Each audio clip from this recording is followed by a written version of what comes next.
Le Zoom de ce Smart Impact consacré à la dette infrastructure. Je vous présente mon invité Alexis Sarrazin. Bonjour. Bonjour. Bienvenue, vous êtes co-responsable de la dette infrastructure chez Arkea Asset Management. Peut-être pour commencer, présenter cette plateforme infrastructure transition chez Arkea Asset Management. De quoi il s'agit? Alors, la plateforme infrastructure transition fait partie d'Arkea Asset Management, qui est la filiale de gestion d'actifs du groupe Crédit Mutuel Arkea. On gère autour de 60 milliards d'euros, dont 1 milliard d'euros gérés par la plateforme infrastructure transition à travers plusieurs fonds d'investissement et mandats.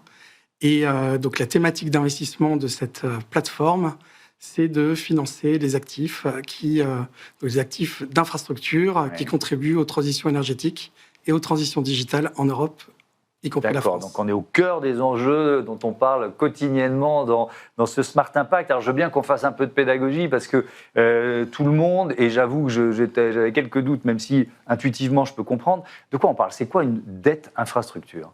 Alors la dette infrastructure, ça finance le développement, la construction, l'opération d'actifs d'infrastructure. On est vraiment dans l'économie réelle en fait. Ça peut être des autoroutes, des aéroports, des ports, des centrales de traitement de déchets, des réseaux de distribution d'électricité et également tous les secteurs liés aux transitions énergétiques, aux transitions digitales, les énergies renouvelables, mais pas que, également les nouvelles mobilités électriques, les data centers, les réseaux de fibres. Donc tous ces actifs font partie du secteur des infrastructures. Oui. Est-ce que c'est nouveau ou est-ce qu'on fait de la dette infrastructure depuis des décennies et des décennies?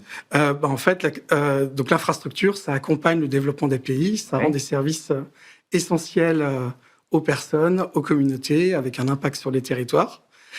Effectivement, l'investissement dans les infrastructures, par exemple, le plan nucléaire en France dans les années 60, c'était du financement d'infrastructures qui était porté par la puissance publique. Et maintenant, depuis, la fin des années 80, de plus en plus financé par le secteur privé.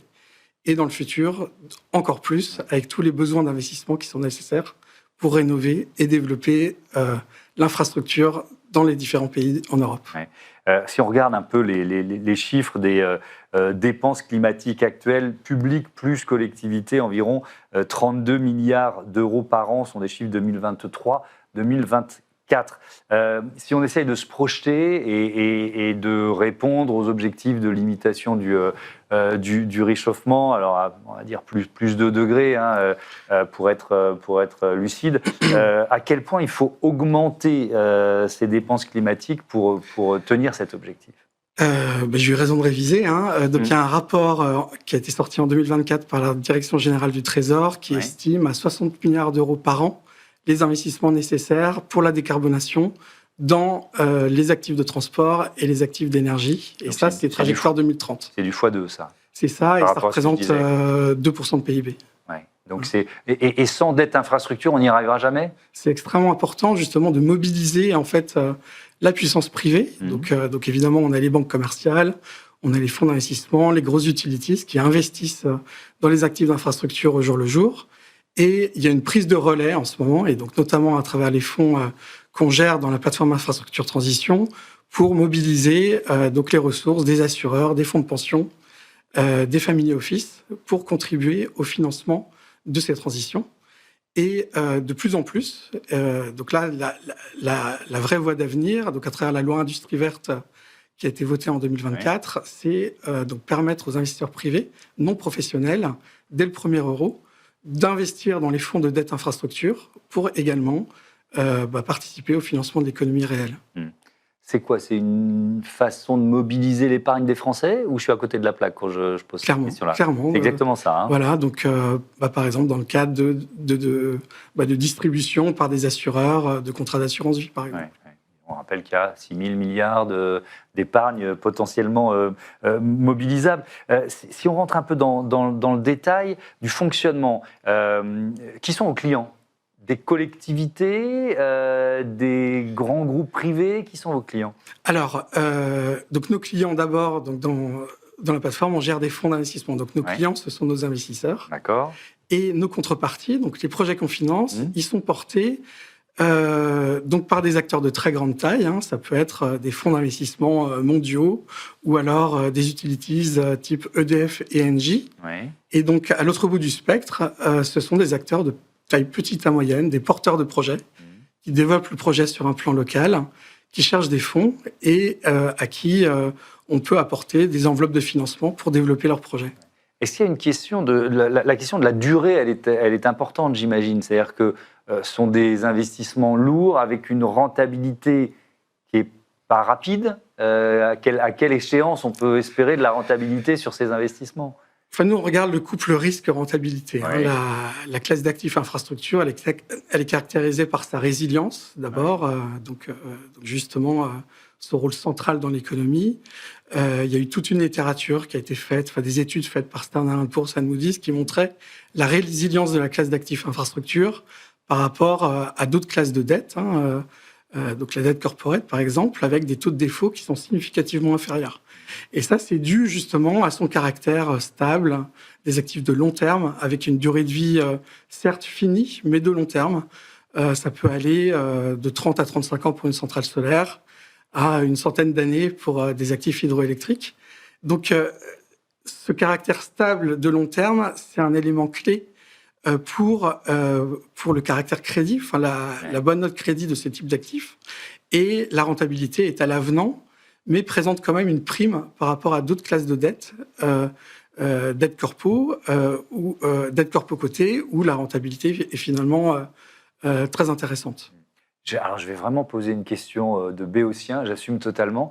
Est-ce qu'on peut comparer les taux de ces projets au taux du grand public quand on veut acheter un appartement, par exemple? Ou est-ce que c'est décorrélé, on est dans une autre mécanique?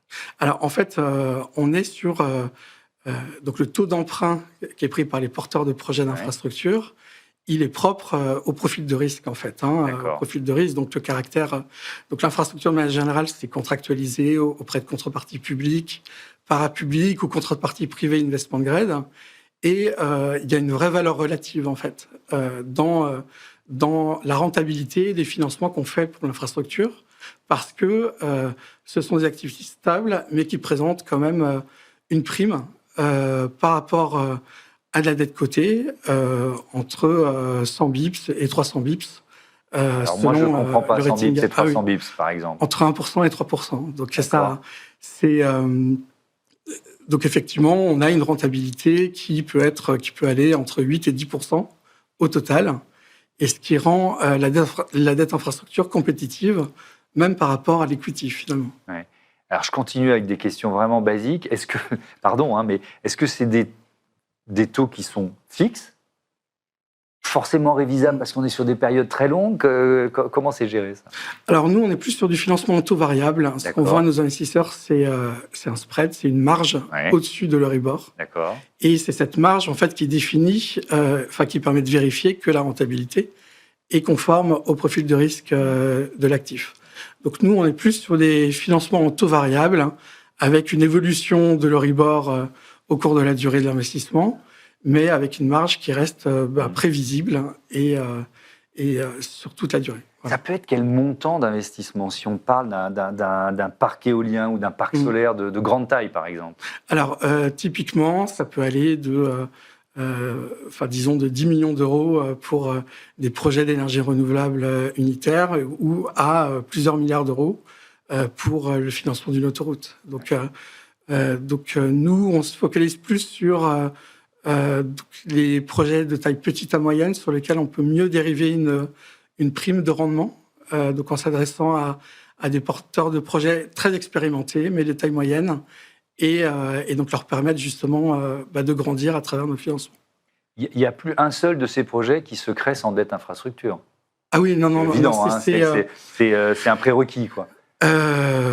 On est sur des montants qui sont très élevés et sur lesquels on peut, l'accès à la dette pour financer ce projet reste possible, et donc sur des niveaux de leverage autour de 70%.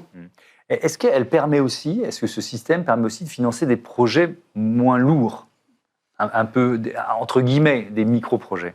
Alors, oui, effectivement, on peut financer des portefeuilles de projets, par exemple dans le domaine de l'efficacité énergétique pour des entreprises comme Air Liquide, où en fait on améliore l'efficacité énergétique de leurs usines. Et donc c'est un grappe de projets, donc le remplacement d'une chaudière par exemple, partout en Europe ou même dans le monde. Ensuite, il faut faire quand même attention au côté granulaire. On réalise beaucoup d'études, on est assisté de la part par des conseillers externes, des conseils techniques, juridiques, financiers. Et donc, ça peut être très complexe de regarder trop de projets en même temps de petite taille. Merci beaucoup, Alexis Sarrazin, et à bientôt sur Bismart for Change. On passe à notre rubrique Prêt pour l'impact. C'est le grand entretien de l'émission et je reçois François Gemène dans un instant.